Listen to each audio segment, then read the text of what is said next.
And this pure presence is the here and now of every moment. It takes the shape of your physical form. It takes the shape of the people in your life, of the events of your life.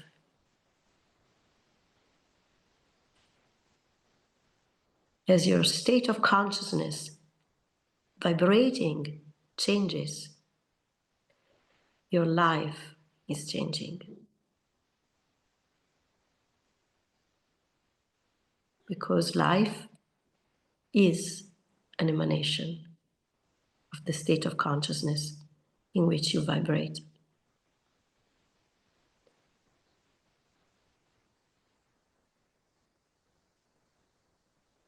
This state of consciousness will be emanating as the words you say, as the actions you do, as the emotions you feel.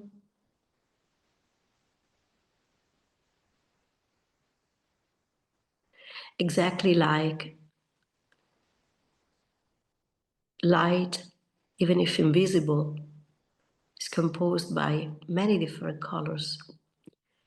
So this moment is made of many, many different vibrations.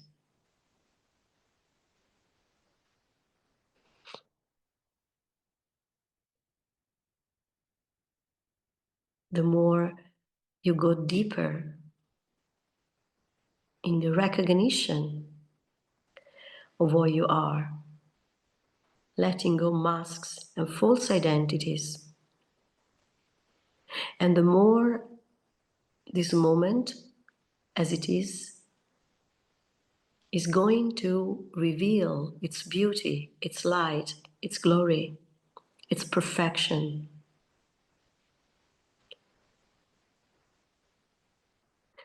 The more you identify instead and with this pure presence, this I amness, the more you identify with the ideas that maybe society gave you or family gave you. And the more this state of consciousness is going to vibrate it that way. So it will look like it's taking that shape.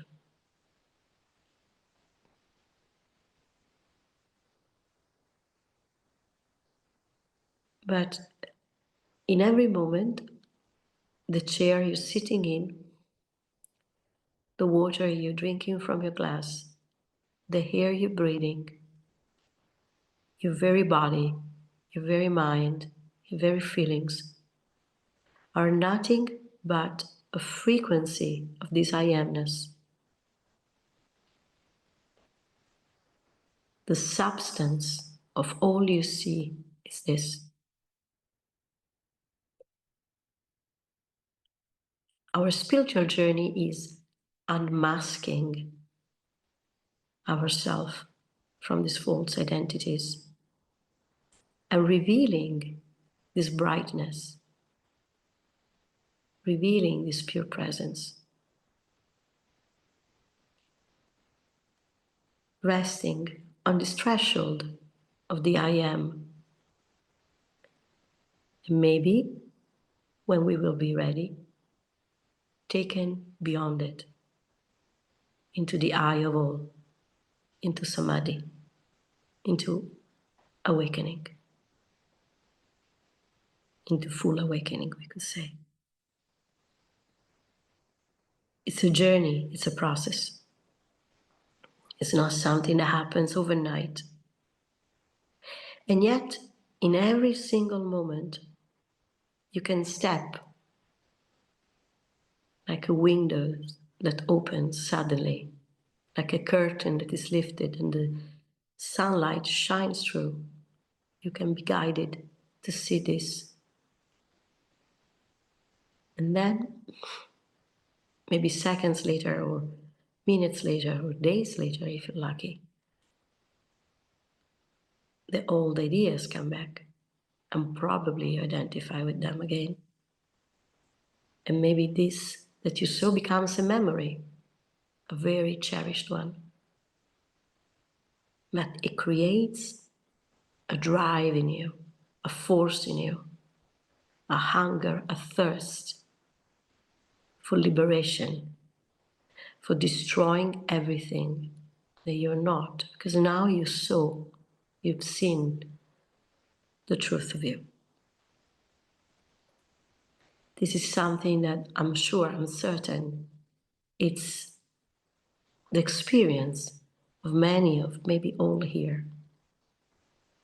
And this thirst, this hunger, is very, very active, probably in all of you. Otherwise, you wouldn't be here listening to this. This fire is a sacred fire, is a fire for truth. Who am I? What I'm doing here? What I'm looking for? Why I'm not satisfied with my life? Why I don't feel free? Why I don't feel at ease with everything?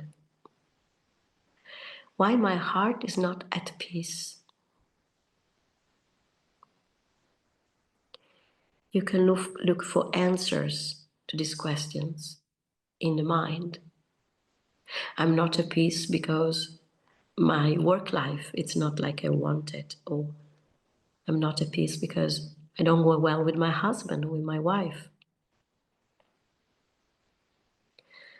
But you might discover that this thirst, this hunger, it's much deeper than this.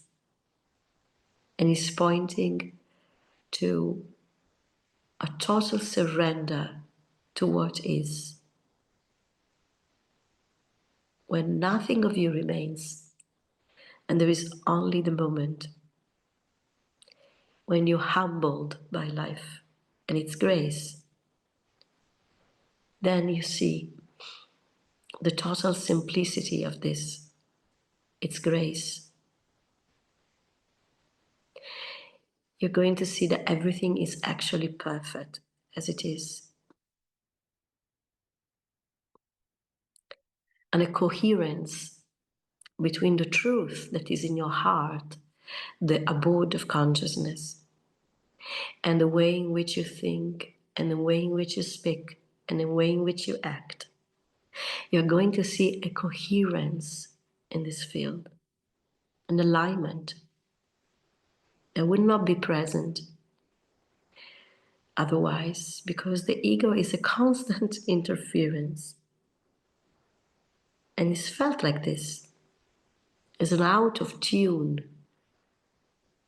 sound in the background all the time, disturbing, putting you in conflict. And yet, this ego is also, in a way, the one that creates the seeking and the discovery, the recognition. Nothing is wrong, not even the ego. We can participate to the joy of awakening because we have been getting lost. We have a privilege to participate to the glory of the self consciously, not because we had no choice. And this is an incredible privilege of the human form. So if you're here with me, embody the human form, we all struggle, we all meet conflicts, we all are sometimes ill or unhappy or confused or doubtful. We are constantly mirrored by life in its many situations, what we believe to be, and sometimes it's not nice what we see. But we can, in every single moment in our life, to come back to our heart, center in this I amness, and watch it all with an open heart. And a heart that will not judge what it sees. It will refuse nothing. It will include everything, all paradoxes, all contradictions. We all wish a new world, I think. And we all are trying, actively on different levels to try to create it. I'm sure you do. But the word we all want, a word of peace, a word of awakening, is already here for those who can see it. It's not coming tomorrow. It's within you. And when it's within you, when this inner peace, this stillness is lived, it's appearing in your life.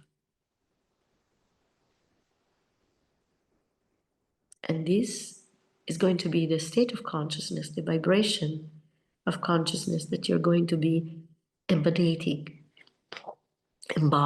sharing.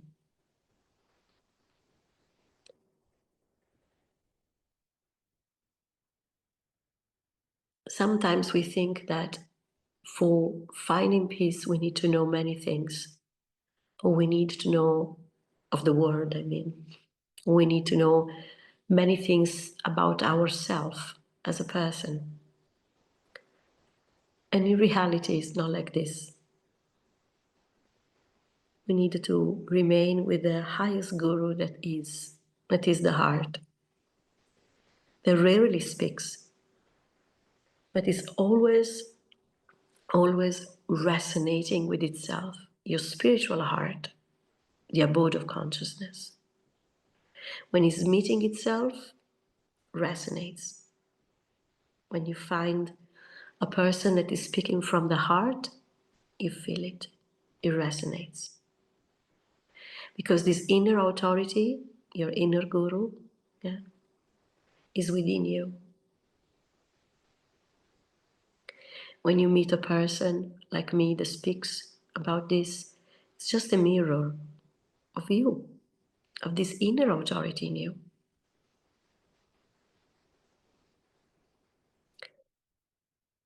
Never, never, never believe to what your mind is saying to you, because that's not your true intelligence.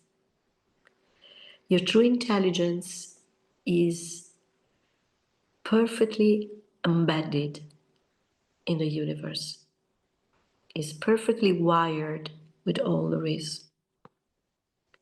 And you can access to this wisdom once you look deeper than your thoughts and your feelings in the stillness. Then it emerges naturally with no effort. So I would like these words for you to be words of encouragement in your life for whatever you're doing,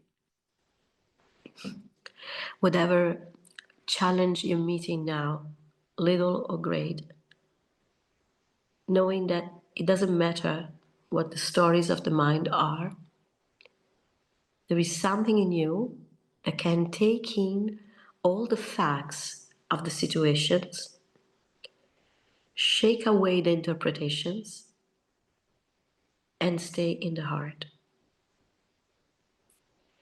I can promise you, my friend, if you can stay with the facts of life, with the facts, with the actions, and letting go of any interpretation you come to, any judgment, any label, just with the facts, life will point you exactly what to do in any moment.